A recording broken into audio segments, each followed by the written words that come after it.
Reflecting on the Exodus story earlier, we saw how God was faithful to his promise to save his people.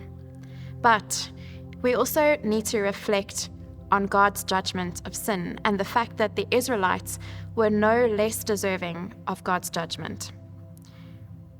All people are guilty before God, and the punishment for sin is death. We read this in Romans 6, verse 23. And God's wrath is often in Scripture connected with the imagery of a cup. You can go read this in Jeremiah 15, verse 15, Isaiah 51, verse 17, and also Revelation 14, verses 9 to 10. And Jesus himself confirms this connection when he is praying in the Garden of Gethsemane the night before he dies, with the cross looming ahead. In Matthew 26, verse 39, we read that Jesus prays, "My Father, if it be possible, let this cup pass from me. Nevertheless, not as I will, but as you will." So the cup we just drank from reminds us of God's anger for sin.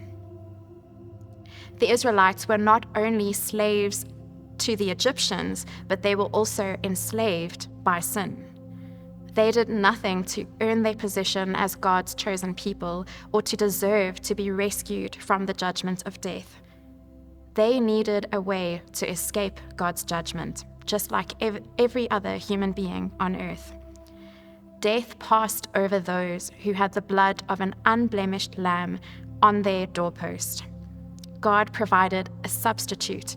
A lamb died instead of God's people. And this points forward to how God will ultimately save the whole world from the punishment for sin. We'll get more into that later tonight, but for now, just hold on to this truth. God saved his people from the Egyptians just like he said he would, and he made a way for them to be spared from his righteous judgment against sin.